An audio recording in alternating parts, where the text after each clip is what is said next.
Sa isang madilim na kwarto,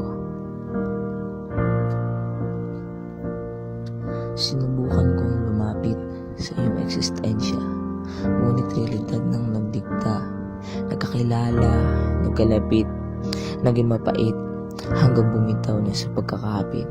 Simulan ko ulit ang kwento ng maliwanagan ng isang madilim na kwarto na hindi mo baliwala ang aking pinupunto.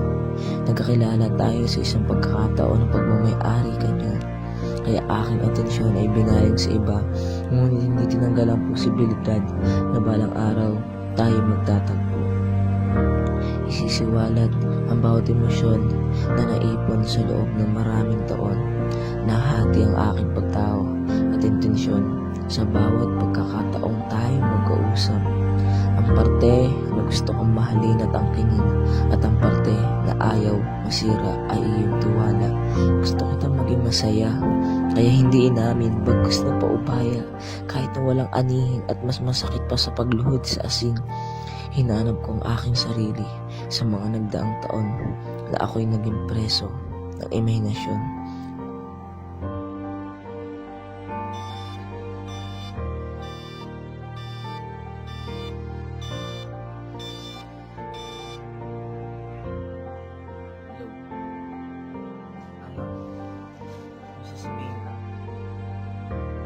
Balik na tayo.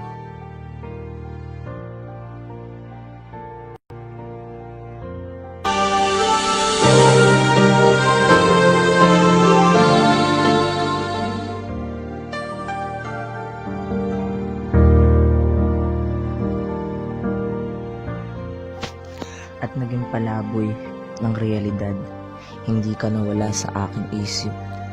Miski sa panaginip, mga pagkakataong ididilat ko ang aking mga mata at tila may luha na nagmumulas na. Paano kung tayo ang itinadhana? Paano kung tayo ang magkatuluyan? Pero sa pagkakataong ito, kakalimutan na kita, di dahil sa suntok sa buwan na makasama ang isang tulad mo.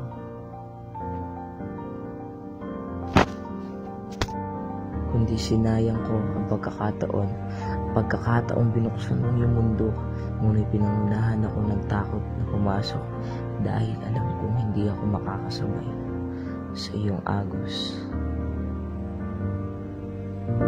Kakalimutan na kita dahil minahal at minahal pa rin kita. Dumating yung araw na hindi ko kailanman hiniling at inasam. Iniwan ng walang paalam. Mahal, masakit, bakit mo ito ginawa sa akin? Nasaan ka na? Hindi ikaw yan, balik ka na. Mahal, kung kumupas man ang mga larawang tayong dalawa lang ang tauhan, kung lumipas man ang mga ngiti sa ating mga labi ng isa't isang dahilan, kung tumakbo man ang oras na hindi na tayong dalawa magkasama, at kung malimutan mo man ang mga pangako natin sa bituin ay ating binitawan, nais ko lang na malaman mo na nagpapasalamat ako sa iyo. Saktan mo ako ng gusto, ngunit sa kabila nun ay mas napasaya mo ako. Sa unti-unti kong pagkasira, wala nang natitira, pati sarili ko'y limot ko na. Bakit di mo man lang napupuna? Ikaw ang dahilan nitong sakit na dinudurog akong paulit-ulit.